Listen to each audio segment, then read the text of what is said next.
So we are going to do something slightly different. We all already started with a technical difficulty, but we thought it's nice because we've been talking about metta, and last time we spoke about the Mettasahagatenasutta, where we spoke about the Bhojjangas. But before we start to the Dhamma talk, I would like to first invite Venerable Therika to please chant the Bhojjanghasutta. And you can start your meditation in this way. It will be very nice to listen to this Pali chant. You can close your eyes, and after the chanting end, let's just continue on to meditate until 7:30. So that's the plan for today. And Namo tasse bhagavato arahato samma sambuddhasse. Namo tasse bhagavato arahato samma sambuddhasse. Namo tasse bhagavato arahato samma sambuddhasse. Evaṃ me sutaṃ ekaṃ samayang bhagavā rājagahe viharathi veluvane kalandaka nivāpe tena kopana samayena āyasmā mahākassapo Pipali guhayang viharati abadiko dukkheto balhagilano atko bhagava sayan samayang patisallana uttito yena yasma Mahakassapo tenupasankami upasankamitva panyatte asane nisidi Nisajjako bhagava ayasmantang mahakassepang etadvoce Kaccete kassapa kamaniyang Kacciyāpaniyang Kacci dukkha vedana patikkamante no abhikkamante patikkamosanang panyayati no abhikkamote name bhante kamaniyang nayapaniyang balhame dukkha vedana abhikkamante no patikkamante abhikkamosanang panyayati no patikkamote Santi me kassapa bodhjanga maya sammadhakkata bhavita bahule kata abhinyaya sambodhaya nibbānāya samvattanti katame sattha Sati sambojjhango ko kassapa maya sammedakkato bhavito bahulikato abhinyāya sambodhāya nibbānāya samvattati ධම්ම විජය සම්බොජ්ජංගෝ කෝකස්සප මයා සම්මදක්ඛාතෝ භාවිතෝ බහුලීකතෝ අභිඤ්ඤාය සම්බෝධාය නිබ්බානාය සංවත්තති විරිය සම්බොජ්ජංගෝ කෝකස්සප මයා සම්මදක්ඛාතෝ භාවිතෝ බහුලීකතෝ අභිඤ්ඤාය සම්බෝධාය නිබ්බානාය සංවත්තති පීති සම්බොජ්ජංගෝ කෝකස්සප මයා සම්මදක්ඛාතෝ භාවිතෝ බහුලීකතෝ අභිඤ්ඤාය සම්බෝධාය නිබ්බානාය සංවත්තති පස්සද්දේ සම්බොජ්ජංගෝ කෝකස්සප මයා සම්මදක්ඛාතෝ භාවිතෝ බහුලීකතෝ අභිඤ්ඤාය සම්බෝධාය නිබ්බානාය සංවත්තති සමාධි සම්බොජ්ජංගෝ කෝකස්සප මයා සම්මදක්ඛාතෝ භාවිතෝ බහුලීකතෝ අභිඤ්ඤාය සම්බෝධාය නිබ්බානාය සංවත්තති උපේක්ඛා සම්බොජ්ජංගෝ කෝකස්සප මයා සම්මදක්ඛාතෝ භාවිතෝ බහුලීකතෝ අභිඤ්ඤාය සම්බෝධාය නිබ්බානාය සංවත්තති ඉමේ කෝකස්සප සත්ත බොජ්ජංගා මයා සම්මදක්ඛාතා භාවිතා බහුලීකතා අභිඤ්ඤාය සම්බෝධාය නිබ්බානාය සංවත්තන්ති තග්ග භගව බොජ්ජංගා තග්ග සුගත බොජ්ජංගාති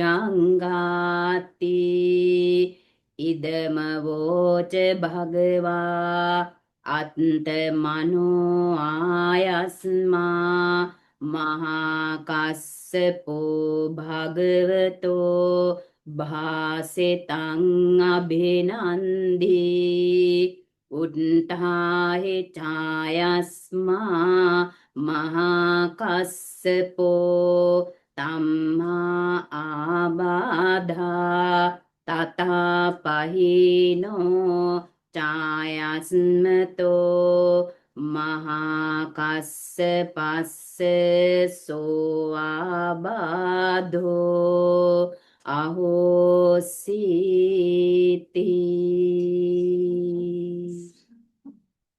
Thank you so much, Venerable Therika, for that very beautiful chanting of the Bhojjangas. So Venerable just chanted the Mahakassapa Bhojjanga. And in many of the Buddhist countries, this is quite famous. These Bhojjanga chantings or the parittas are chanted when somebody is sick. So there is a belief that by listening to the chant, that the sickness will be alleviated. Because in that sutta itself, which Venerable Therika just chanted, it says at the end, it goes through the 7 Bhojjangas. They are the enlightenment factors, the 7 enlightenment factors. And it says at the end of that, that the Venerable Mahakassapa's sickness was alleviated. And for anybody who's not familiar with who Venerable Mahakassapa was, he was a fully enlightened being, right? He was an arahant. And it is kind of interesting to see as an arahant, even when the Buddha was unwell, he even asked Venerable Mahachundo to chant Bhojjangas, and you wonder why. So sometimes when the body is in much difficulty, just listening to this Dhamma, the true Dhammas, especially for enlightened beings, they have reached awakening. So they are very familiar. They have gone through these enlightenment factors, right? So just recollecting them with the help of somebody else, just chanting, just hearing that brings a lot of joy, right? That joy itself is sometimes very helpful to subside the sickness. So, for an enlightened being, just hearing the Dhamma, that Dhamma Pamoja itself bringing the joy, can be helpful to sort of the body to get elevated. But it's not always the case. The enlightened beings too used medicines. They had a doctor, so these things are there. But also, when we look into these bojjangas, these enlightenment factors, what are these things and what kind of illness does it really cure, right? In the occasion of course, the enlightened beings, it was for their bodily ailment. But it is not only that for other people, right? When the bojjangas, what they do is they cure the mind of the sickness of the defilements, yeah, keles. Uh, the defilements the Buddha calls as the biggest kind of disease. The Buddha says in places in the sutta that everybody except the enlightened beings, everybody, we are all sick. We are, because we have defilements. So we are under the ailment of defilements. And what does the Bojjangas lead to? The complete eradication of this sickness, eradication of the defilements. Therefore, we get cured. So this is powerful to also understand. So it is not just the hearing of it, but there is also the power of the truth that what these things are. But somebody who has realized it has extra power. For others, it is the reminding. Like a lot of these difficulties that we have sometimes are related to our mind as well. When we are stressed, there is more sickness in the body. Very well known thing that stress, sadness causes cancers, right? Things like that. So many things. So really remembering that the real power is actually cultivating these things, cultivating the enlightenment factors. So this is just to bring it in, since we have been talking about this. So last week we were talking mainly about metta, and we had a discussion with Venerable Upeka and using metta to sort of what was the difference between how metta meditation is practiced in the Buddha's dispensation versus how it was practiced in other religions, even at the time of the Buddha. And that was from the Mettasahagatenasutta, which comes up in the Bhojjanghasutta, SN46, Sutta number 54. I'm not going to go into detail, just reminding everybody where we left off. And in that sutta, right, the other people, other religion, the monastics from the other religions asked the Buddhist monastic, what was the difference? And when they asked the Buddha says, the difference in metta meditation, how it is practiced in the Buddha's dispensation, is four things. I'm going to mention those four things because we are going to go a bit more deeper into those aspects this time. So the four things he said, when somebody asks how you practice, how is it different, he asked to ask a counter question. Kim gatika, kim parama, kim pala, kim pariyosana. So kim gatika means what is the way to developing this the metta meditation. King Parama, what does it have as a leader? King Pala is what does it have as a fruit? And King Pariyosana, what is the end result?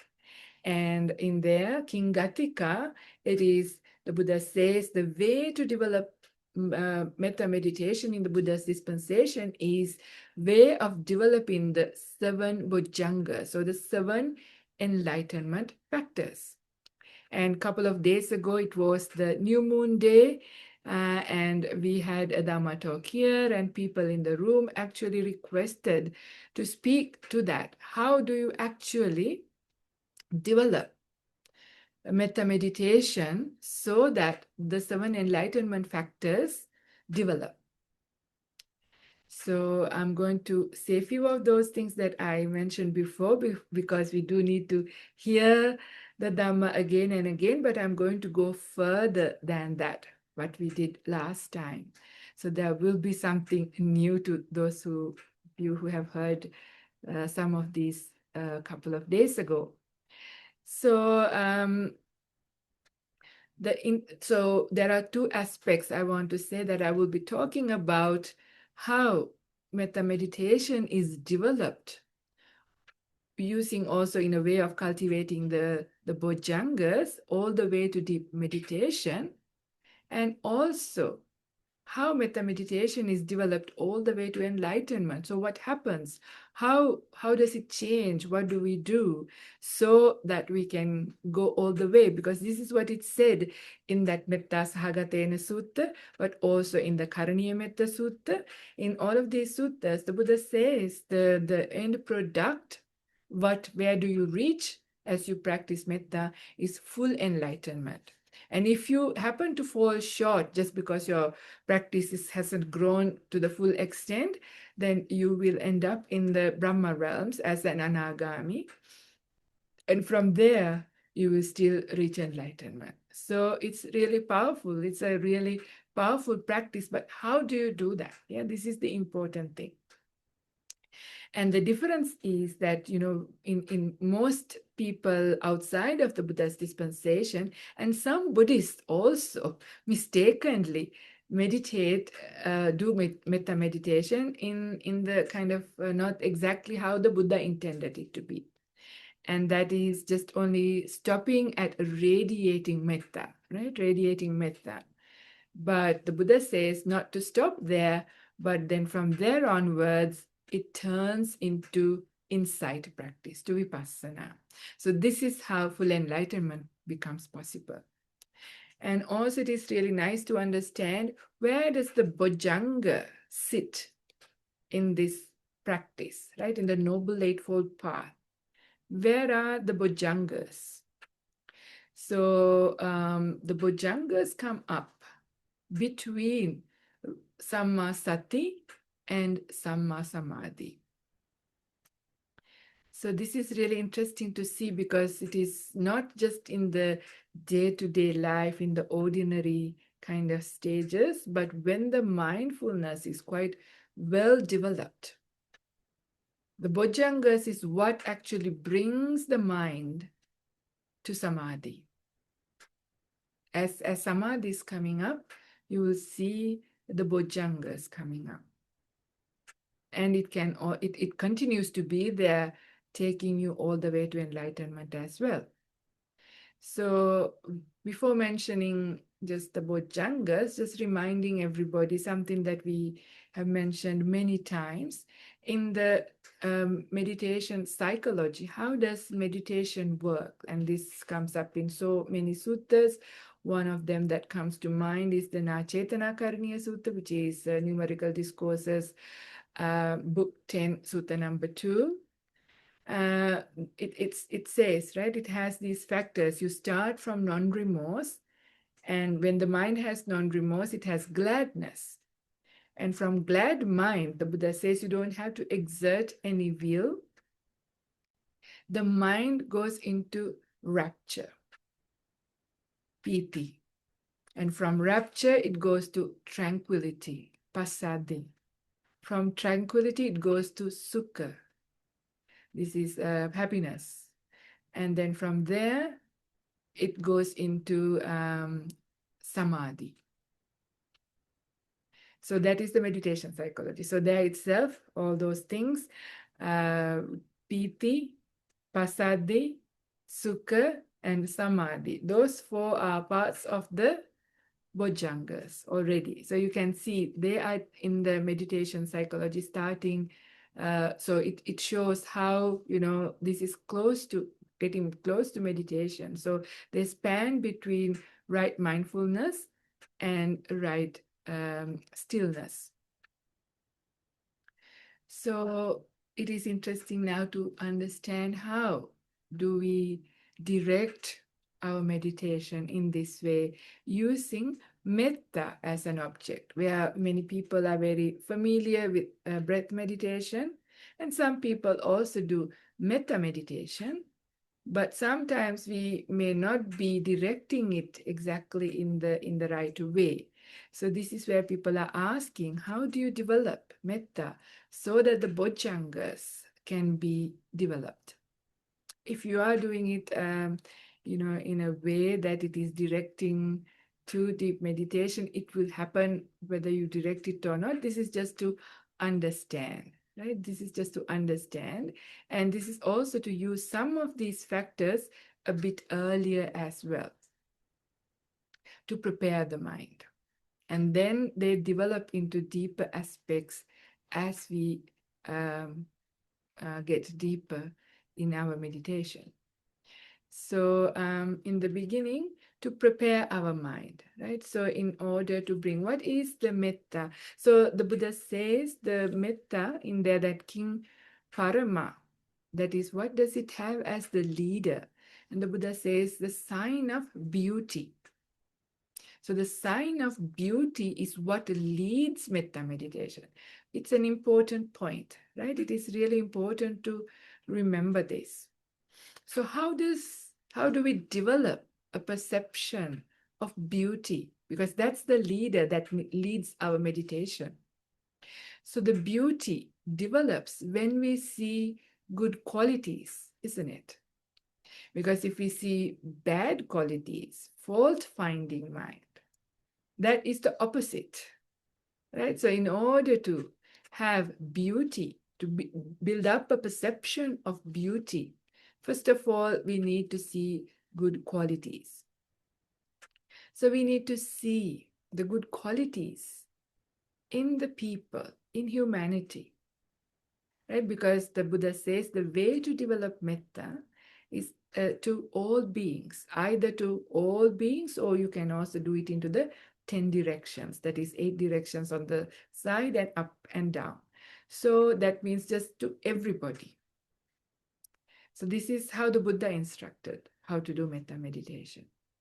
So how do we, we don't even know everybody. So we have to just, see the possibility of goodness in all human beings, the good qualities that happens around the world. So when we see those good qualities, the mind can actually start to build up metta, where we feel, everybody deserves to be happy. Everybody deserves to be healed from their defilements, which is a disease. And we will be able to start wishing, may all beings be well. However, we can go a step before than that. Sometimes, even though we start to say, may all beings be well, sometimes we feel sad, like saying, except so and so and so and so. And that is if we do have some people who are difficult, right? Sometimes we do have some difficult people in our lives. So then we find that our heart may not open up to these people. So this is where again we direct our mind. So these things are now, I'm just going to bring up two aspects. One thing is the mindfulness. So it is with mindfulness we are doing all of these things, right? Trying to look into this. And then Dhamma Vichaya, investigation of the states, are also coming into understanding what human beings are, what our mind states are like. Yeah, how we operate. So we are looking into this. Now we look into these people who are difficult. We understand It's not only the difficult people, they are also conditioned, but all beings. We are all conditioned, but we also have defilements. Yeah, we all have defilements. And therefore, we are all suffering. So then in our heart, compassion comes up, but with that we can also bring up metta because they are two different states. But first of all, for these difficult people, it's easier to bring up compassion. Or for all beings also, we can bring up compassion. First of all, seeing that we are all suffering.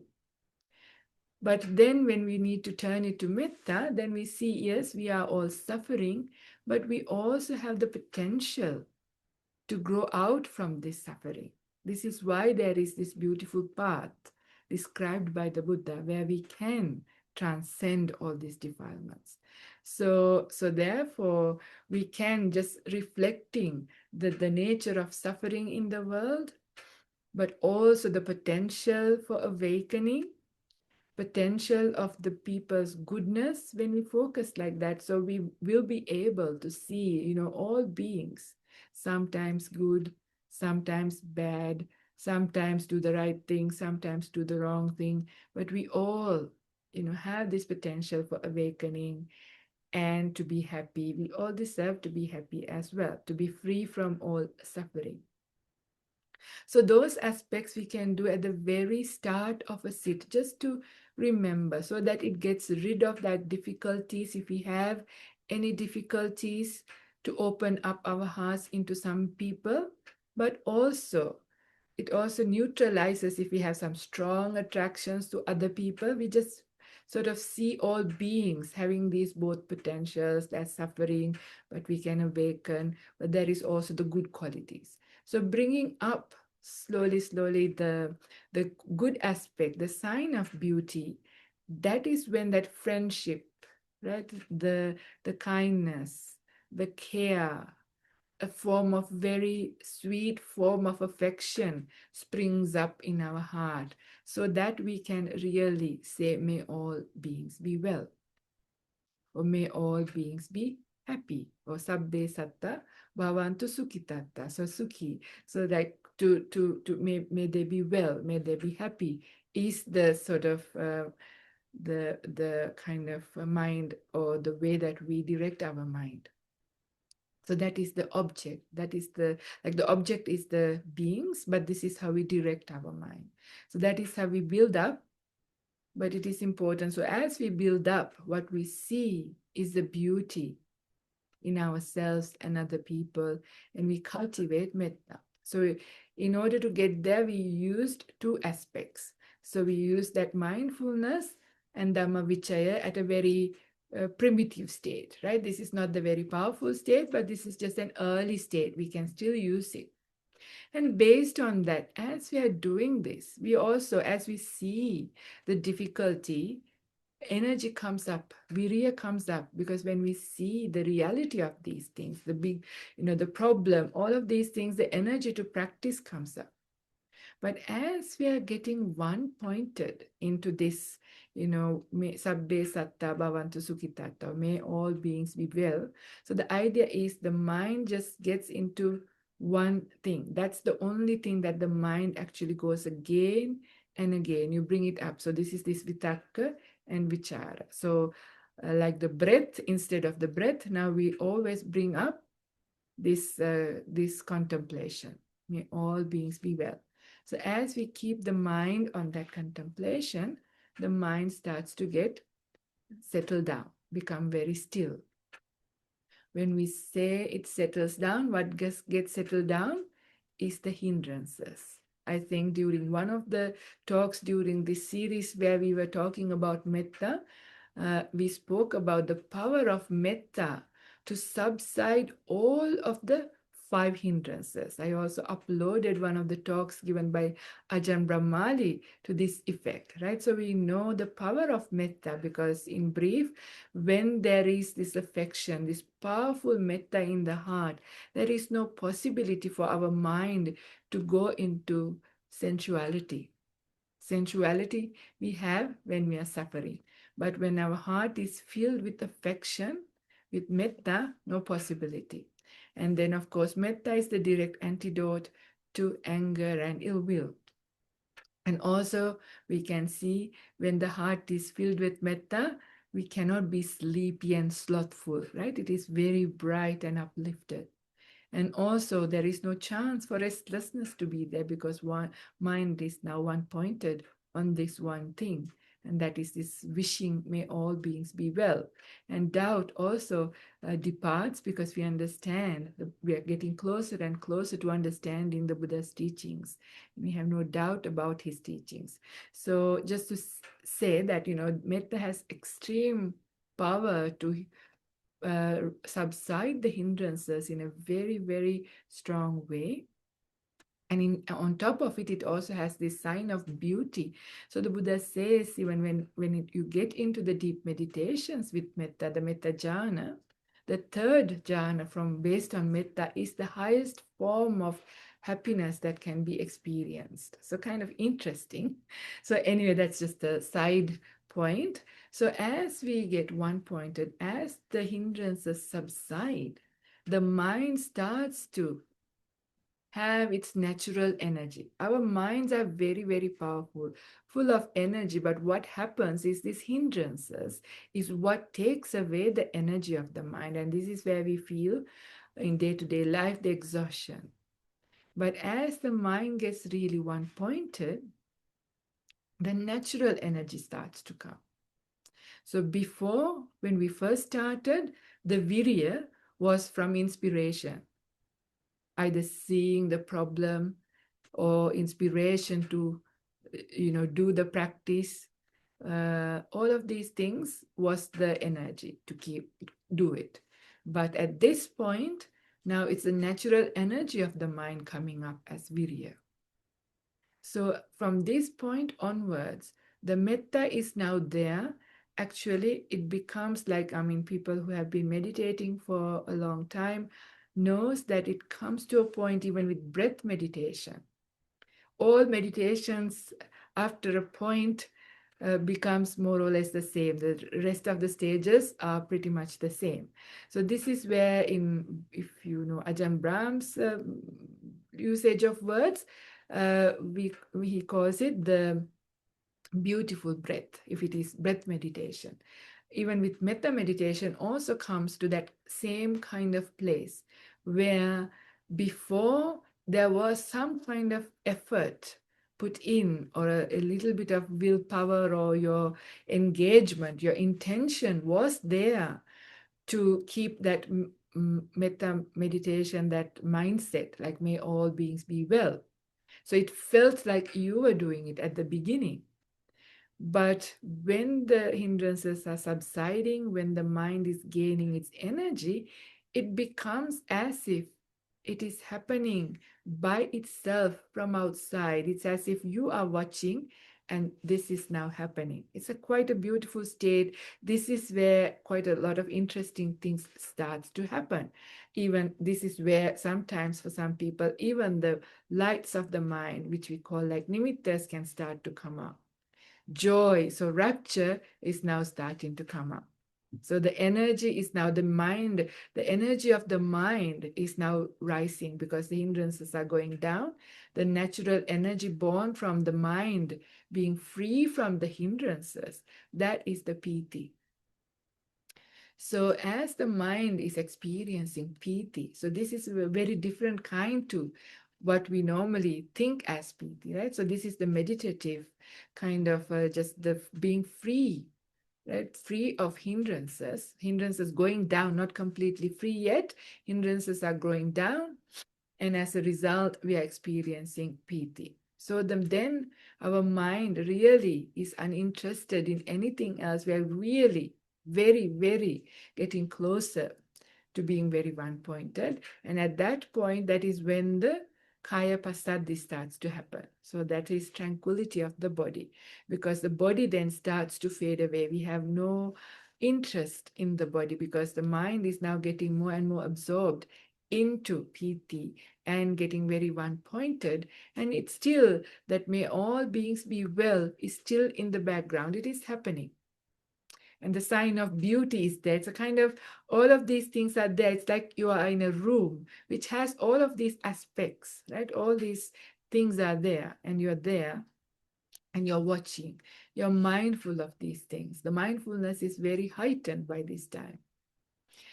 And of course, it is with the Dhamma Vichaya you see all of these aspects happening, but they are very subtle, not fully, so they're now looking into very subtle aspects. So, and when the body then starts to completely disappear, your access to body is no longer possible at this point. So this is kaya passaddhi state. So if you say that that you can still feel the body, then that is not yet. So this is now kaya passaddhi state. The body is disappearing. So then it is even really, then you go into sukha. Yeah. So sukha, or the happiness, that is the mind experiencing happiness because now the body has faded away. So now the hindrances have gone really, really low.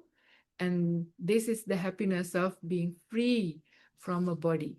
You realize later on, not at that point, but later on reflection, on Paccavekkhana, what a problem, what a difficulty, what a form of suffering this body that we are attached to is. So these are very important insights to be had. So even if you experience Kaya Passaddhi level already, the body is disappearing. And from that sukha, the mind that gets into samadhi, yeah, deep meditation or the jhanas. So at that point, the hindrances are completely subsided and the mind is completely one-pointed. So what are the first jhana factors? Vitakka, savitakkang, savicharang, vivekajang, piti sukhang, patamajjanang. So there is still the mind inclining into that object. In this occasion, the metta, may all beings be well.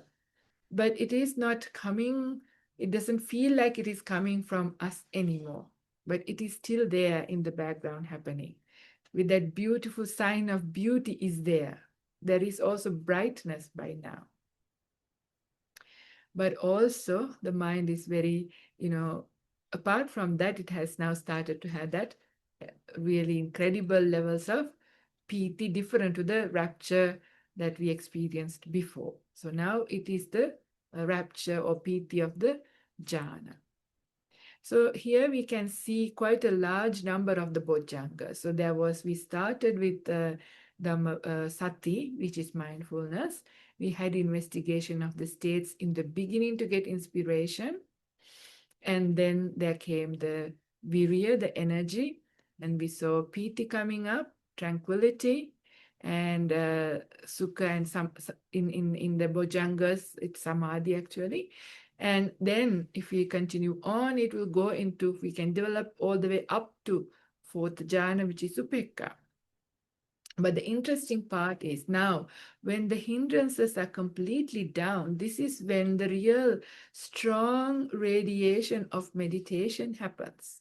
So if there is any healing that happens to oneself or even to other beings, happens at this point, because now this is a mind that is very, very powerful because of the hindrances being absent.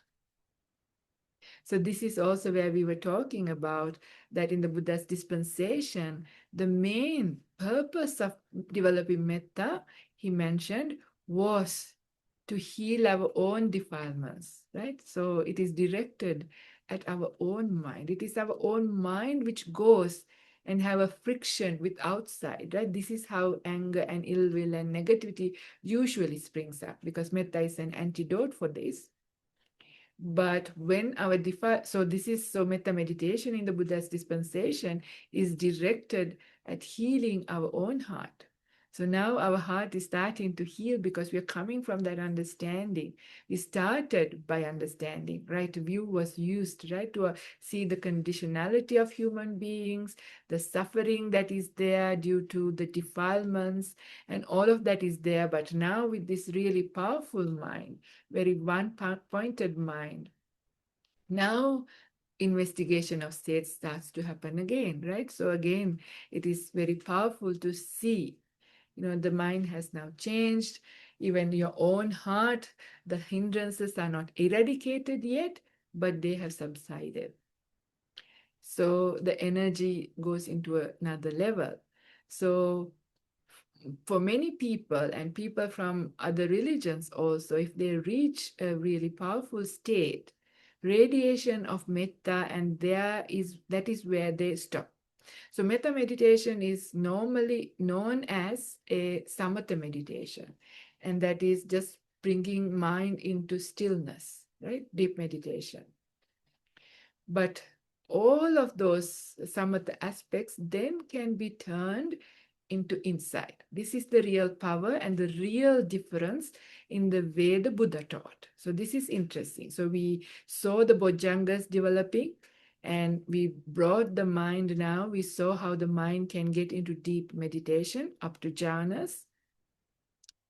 So what happens after that? Now, this is very exclusively the teaching of the Buddha. And this is what is interesting. This is also an aspect that I didn't speak a couple of days ago, but this is quite nice to see how this starts to happen.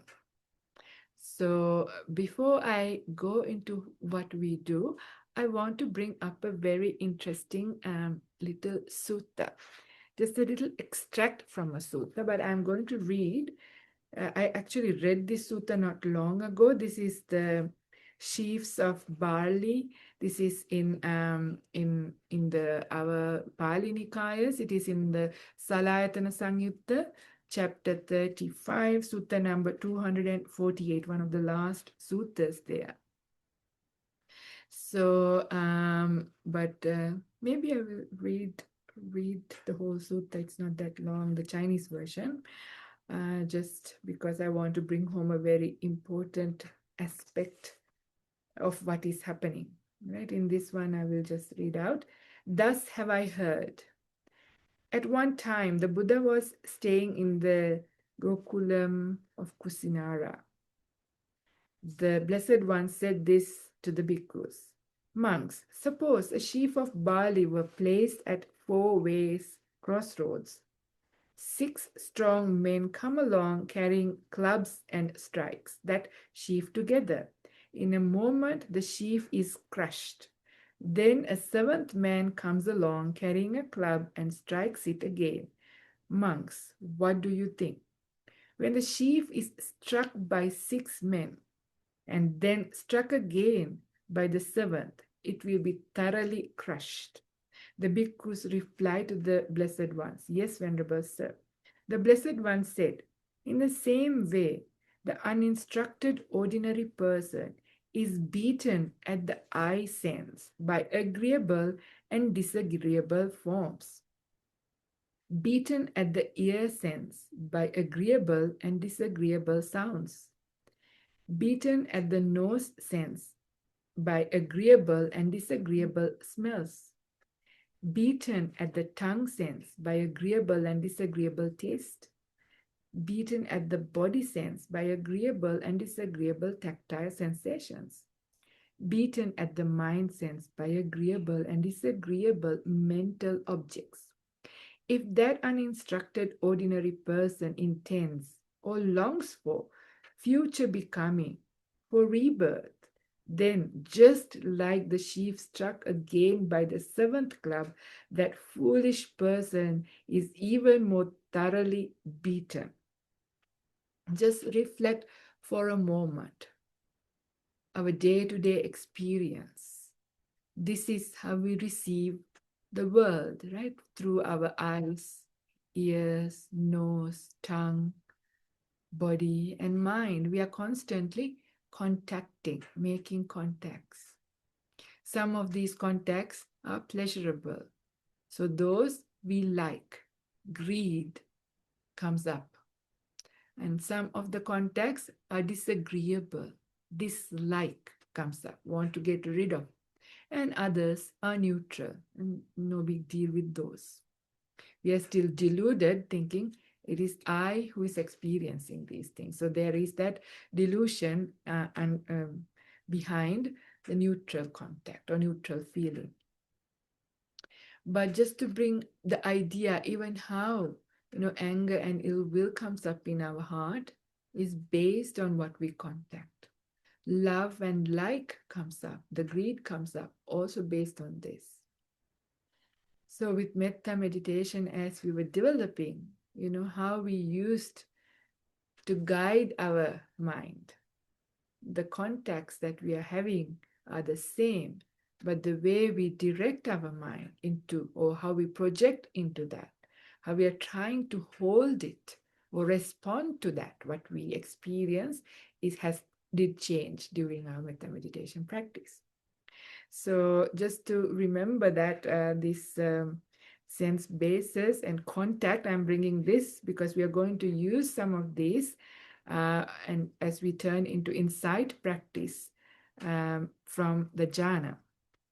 So the remaining of the sutta is also the part that I wanted to mention again. Monks, suppose in former times there was a great battle between the gods and the asuras. Vepachitti, king of the Asuras, said to his followers, if the Asuras win and the gods are defeated, bind Sakka, the lord of the gods, with 5 bonds and bring him to my palace.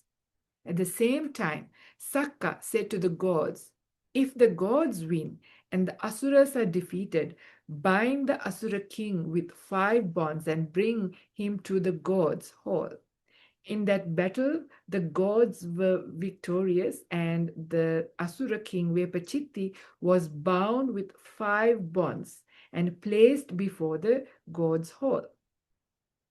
While Vepachitti was bound in the gods' hall and enjoying the gods' 5 sensual pleasures, he thought, Asuras are better, more virtuous and intelligent, yet now I am in here among the gods. I will return to the Asura city.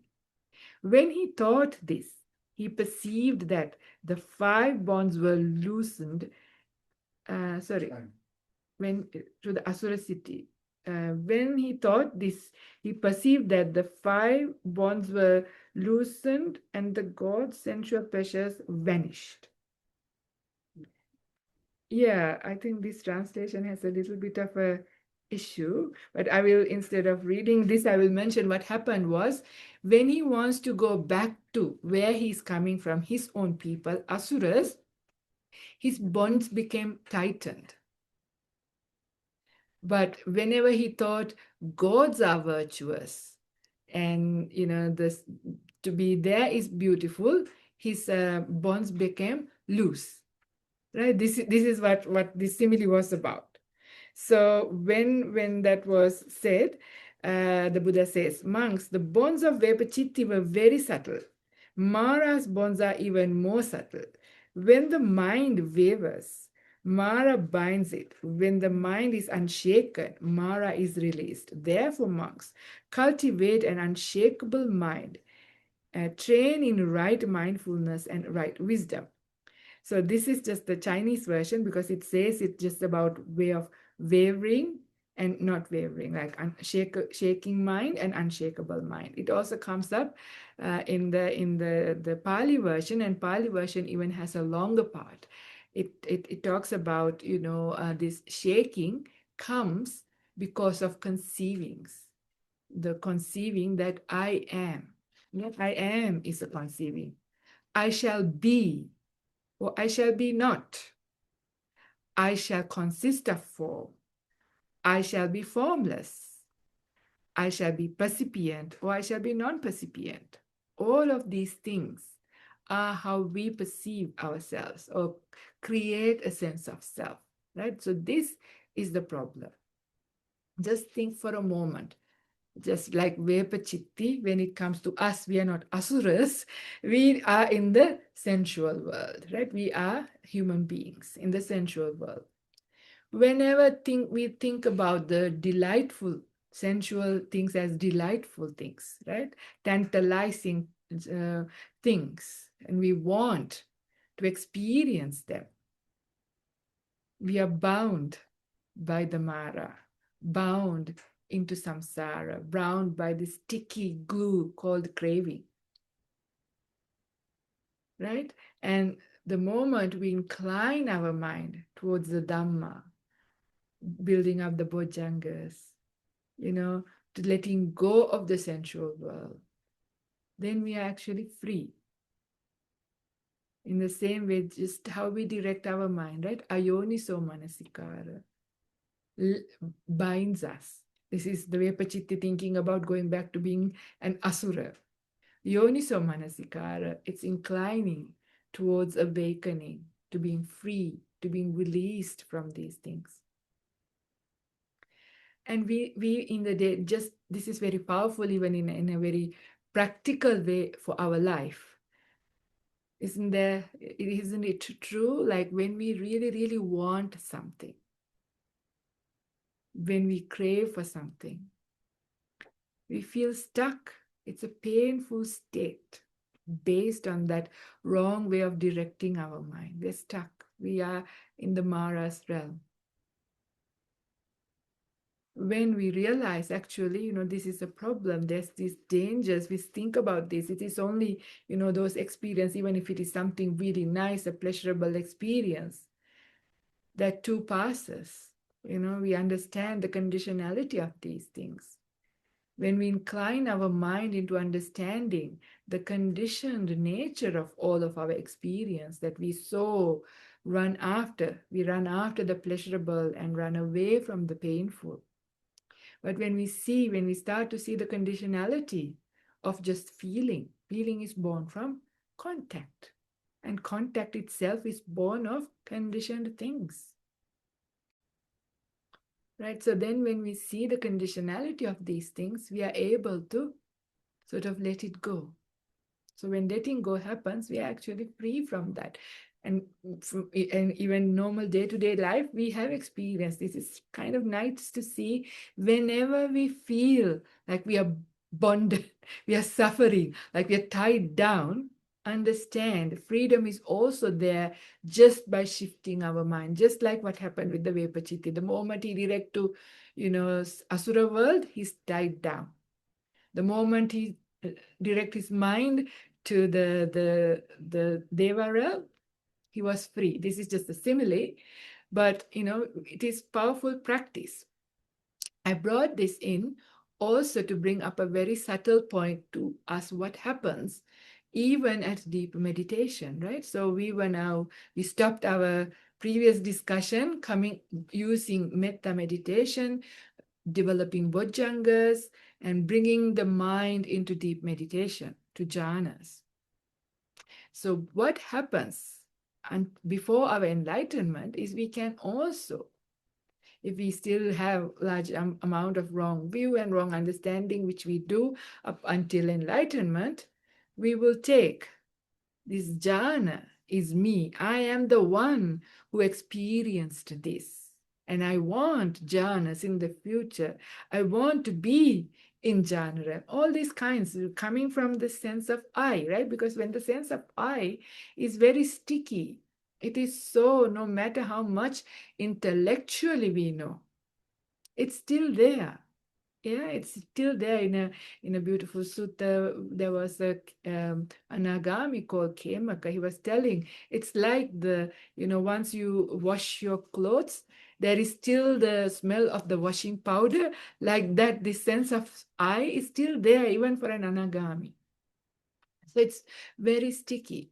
So there can be issues where we could even then we by this time we let go of the sensual world because we have realized the problem of the sensual world, the body and all of this, because now we have actually gone into the jhana realm. So this is where we get a good perspective of the sensual world and the yuckiness, the difficulty, the suffering and the problem in things that we thought as amazing, beautiful, pleasurable. So we realize, otherwise we never realize, because for us, no matter how much we say and think intellectually, there are certain things that are pleasurable, they are felt as pleasure up until we reach at least first jhana. At that point, we realize, and we can let go of the sensual world to a large degree. That can happen.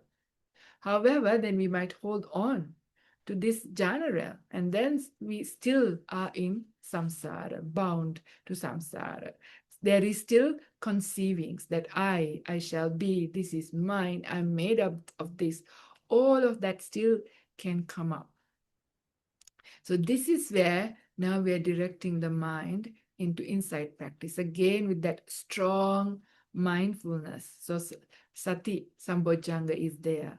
Then comes the Dhamma Vichaya. Yeah, it's now. Now, this is not during the jhana. During the jhana, the mind is very, very still, cannot move really. But after we come out of the jhana, this is post jhana, reflecting back, Paccavekkhana. It happens, right? You are still in the sit, but the mind has now been released, but your hindrances are still down. So the mind is very pure, very powerful. This is also where the clear vipassana happens, because vipassana means clear seeing. So the clarity of seeing comes precisely because the hindrances are no longer there. So this is when you direct using that Dhamma Vichaya into seeing. How did this jhana state also come about, this metta jhana? Because we are now talking about the metta meditation, and the jhana developed through metta practice. In reflection, we can see it was developed. It was also conditioned. Yeah, it was causally arisen because we used a certain way of directing our mind. Sabbe satta bhavantu sukhitatta, right? May all beings be well. We used the sign of beauty. There was this perception of beauty leading this whole process.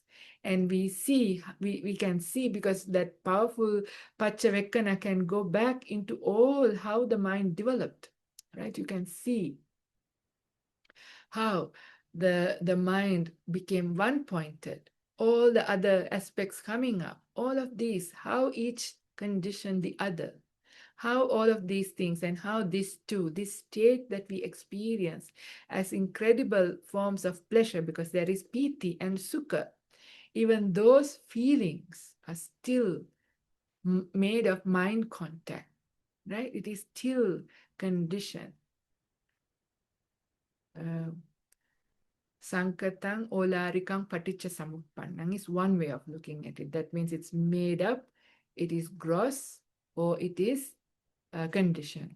And the other very beautiful way that comes up in a very beautiful sutta, which is in the Samyutta Nikaya, in the Nidana Samyutta, sutta number 20, called Paccaya Sutta.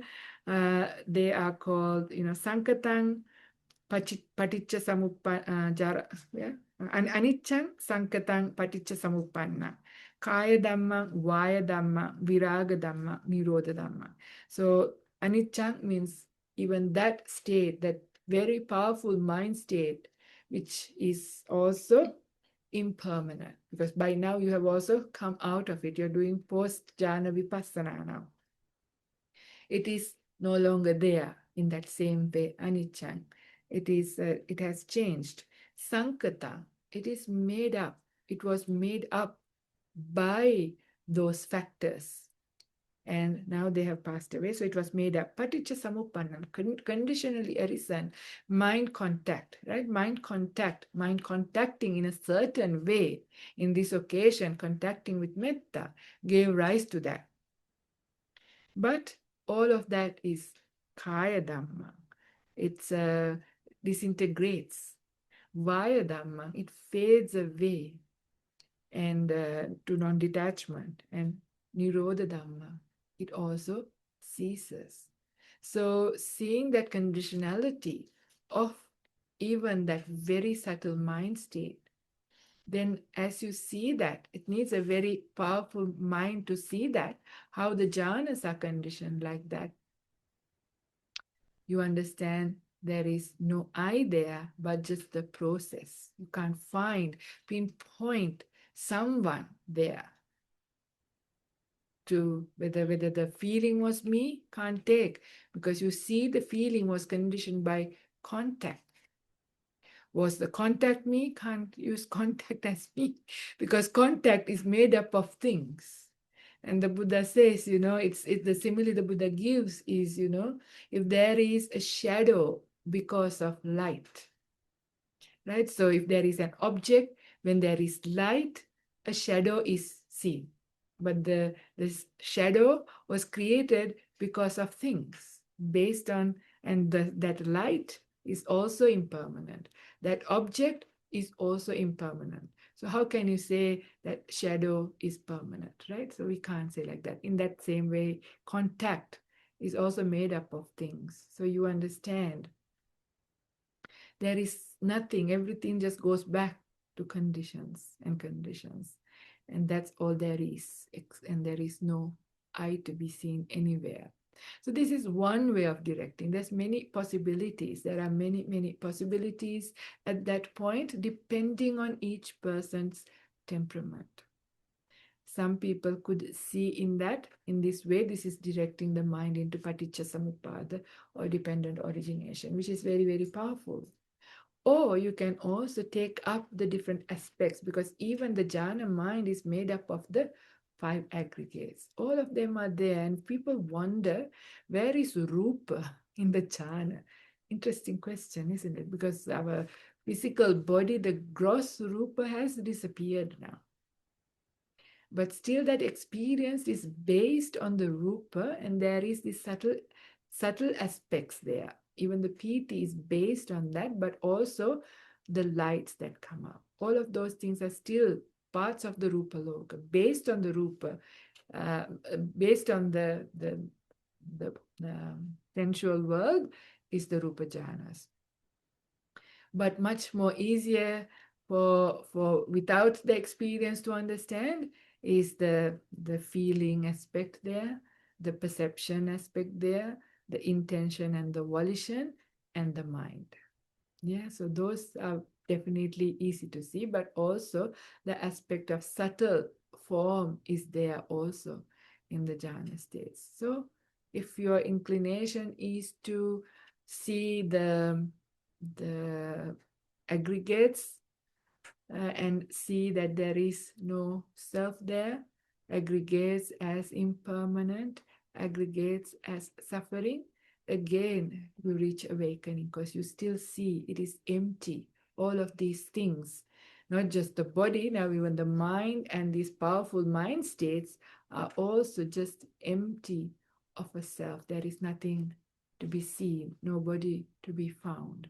So when this actually happens, when you see, that's why it says dassana, right? So yata bhuta jnana dassana. This is what we see, that there is no sense of self, no body there. When that happens, the mind turns away, nibbida. So the mind turns away from all interest for existence, not the sensual world, nor the jhana worlds, none of these existences, because it sees there is nobody to exist. So nibbida happens. So from nibbida, virajati, the mind then fades away, no clinging to anything, and it comes to cessation.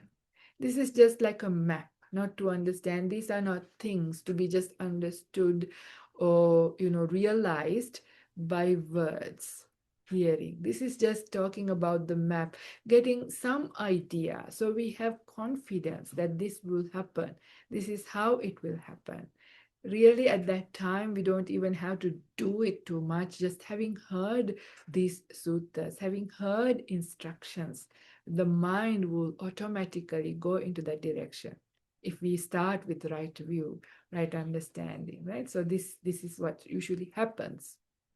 So not to sit down and think about these aspects, but rather just to see how this process works. So any one of these samatha meditation objects doesn't, we shouldn't stop there. This is the point that the Buddha was bringing out in that Mettasahagatenasutta. The metta meditation is not to sit there and get into deep meditation and just radiate metta. That's just a byproduct. The main thing is to heal your own defilements. So this is when the defilements completely gets uprooted, the hindrances, everything, the whole lot goes, because there's nobody there. That understanding, with that, everything ceases. That's what ceases. So the Buddha says, don't stop there. Just move it into the insight practice and take it all the way to full enlightenment. So this is very powerful for us to understand, and also not to just think as metta meditation in a kind of wrong way, right? It's not to heal the world, to get our enemies to be our friends, or all of those things. They are byproducts, and they're good byproducts, and no problem with that. But the real power in this is that ultimate ending of all suffering, the complete healing of the mind, healing of all the defilements, and how to do it. I mean, all of the suttas, the whole Tipitaka, everything that is there is directed towards this. So it is nice that we bring up these suttas and look at it in different angles.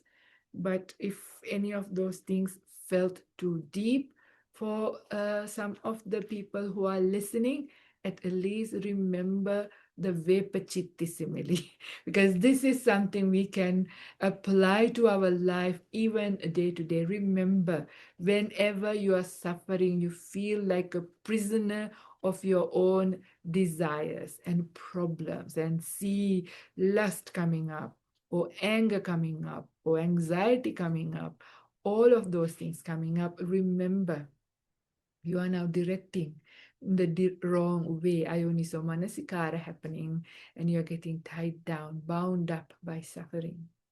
But release is just there with just the shift of your mind. The moment you shift into seeing that these things are conditioned, I'm directing in the wrong way based on wrong view and wrong way of mindfulness and all of these things. But when the moment the Dhamma comes in, when the moment you remember that, you are free. Letting go happens. And that itself is very peaceful. And we need that to even begin our practice, even our practice of metta. So this is where I wish to stop. But there is a little bit of time.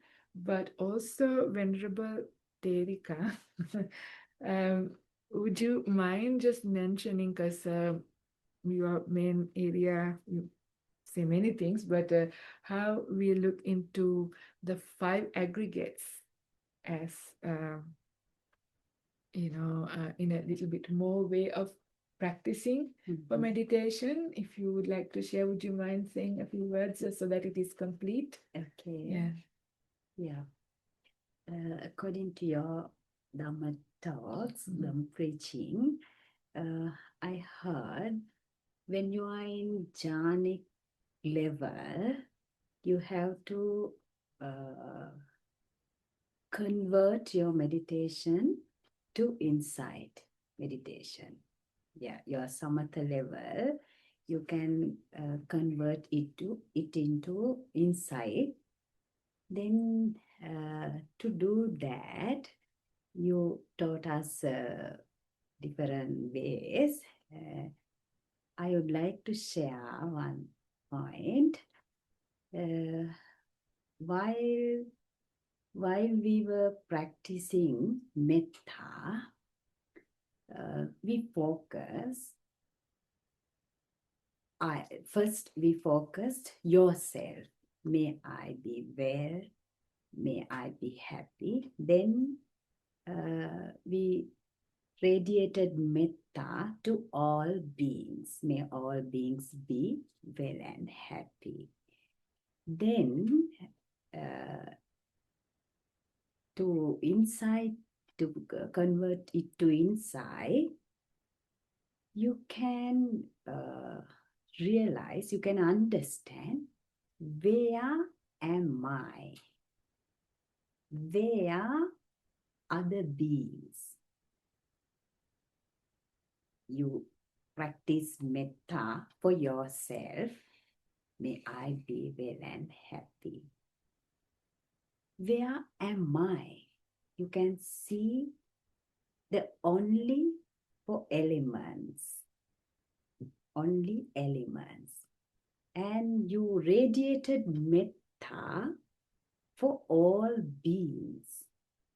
All beings, it means others also made with 4 elements. Made with 4 elements. Then, where am I? This is inside practice. Don't think in the beginning. If you think in the beginning, you can't practice metta. Then you feel, oh, there is no I, no other beings.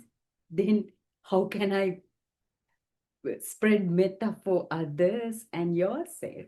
Therefore, you don't think those things in the beginning. This is the inside practice.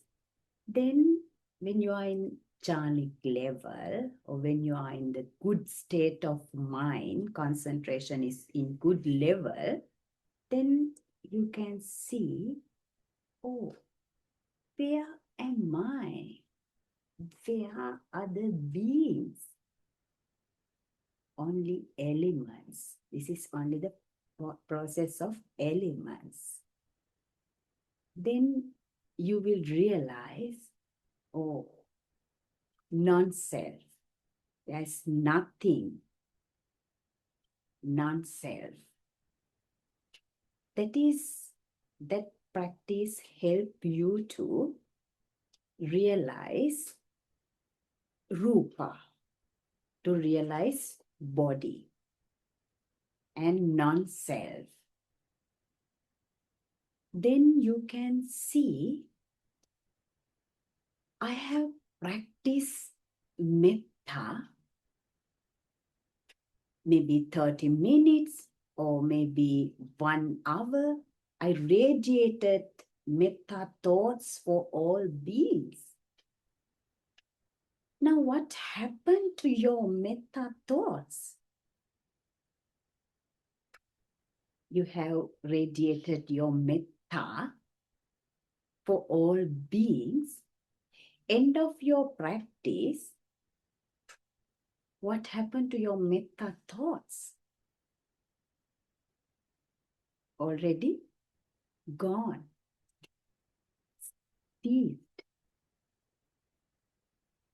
That point also support you to realize nature of mind. And you can realize, oh, there is nothing, just only a thought process. Just only a thought process. Then you will realize, oh, there is not I. This is not me. I didn't do anything. Just only a thought process. You can see nature of your thoughts. Then you will see non-self. That is also one way to the... Thank you so much. Yeah. And Therika, would you like to add something? No, I can't add to that. Thank you. Okay. You shared it last week in a discussion. Yeah. So this is just to show, depending on your temperament, your Yeah. inclination, or how you have practiced in the past, at that powerful mind state, you can use many ways the mind to see that same thing going back to seeing it's just a process, there is no sense of self. So this is where all that shaking, the wavering of the mind coming from that sense of self, that conceivings comes to an end at full enlightenment. So quite beautiful. Sorry, we took a little bit of time, but if there is any questions, you can unmute and ask, or you can put it into the chat. It's a long talk. It needs to be needs reflection and practice and coming back to it. But it is nice to from time to time to do some very deep Dhamma as well. But if it is always deep Dhamma, also not very reachable for most of us in a day-to-day basis. So this is just for mainly seeing the map, understanding how these things work and where and how we can direct our mind in the right direction. So we are continuing on a series of supports for meditation and mainly on metta at the moment. So see you all again next week. Yeah. Okay. Sa- Thank you, everybody. sa- Bye-bye.